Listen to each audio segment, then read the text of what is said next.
సరే గానీ అన్న తిన్నప్ప అమ్మ. నేను ఇంటికన్నా కడుపులో తిని వచ్చినా కానీ మీరు పోయి తినిపోయి. గట్లంటావు మా ఒక బుక్క తింటుందా అమ్మా? అన్నం పెట్టవా? ఎందుకు పెడతదిరా అన్నం? నీ పెళ్ళం ఉండంగా నీ పెళ్ళాన్ని పెట్టాను పో. దానికి తెలుసా దానికి పెట్టొస్తుందా? దాని ఏంద్రా గా బువ్వ పెట్టుడు కూడా పెద్ద పనేనారా? కంచంలో బువ్వ పెట్టుడు రాదారా ఆడదానికి? ఏదో పెద్ద పని చెప్పినట్టు మాట్లాడతావు, ప్రతి దానికి ఎన్కేసుకొని వస్తావు. ఇగో గిట్లా ముచ్చట, ఇది పరిస్థితి. బత్తమ్మ ఆగరాదు, ఇప్పుడు ఎందుకు గవన్నీ? అన్నం పెట్టమన్నాడు, నేను పెడతా తీరాదు. ఇంత దానికి లొల్లి ఎందుకు? పొద్దుగా లేచినప్పటి నుంచి ఇల్లడితో ఇల్లడి పని చేసి అన్ని పనులు చూసుకుంటా. ఈ బుక్కడి బువ్వ పెట్టుడు నాకు పెద్ద కష్టమా? ఇప్పుడు అవసరమా? అది పెట్టదా ఇది పెట్టదా అనుడు? వదిలే రాదు, నేను పెడతా రావయ్యా. మరిదికి అన్నం పెట్టుడు నాకు పెద్ద గోసనా? గణేష్ నేను ఎత్తగందా? నువ్వు ఆగు. కాదే, నువ్వు బువ్వెత్తావు, నేను కాదని అంటలేను.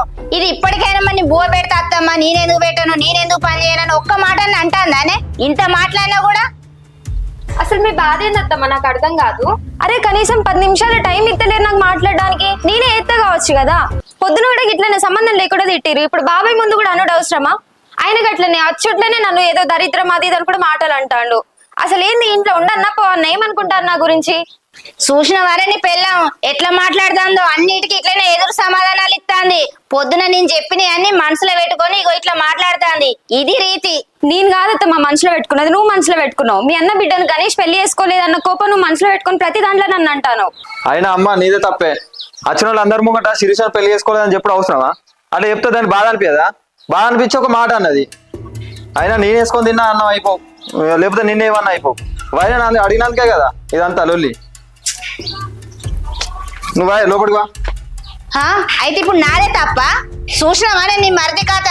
పెళ్ళాన్ని ఒక్క మాట అని తెలియడు, నాదే తప్ప అని చెప్పిపోతాడు. బాత్తమ్మ ఇక ఊకోరాదు. అయిందానికి కాదానికి ఎందుకు అన్నిటికి లొల్లి? నువ్వు బాబాయ్ని తీసుకొని ఇంట్లో పో. పా అన్నం తింటూ పా.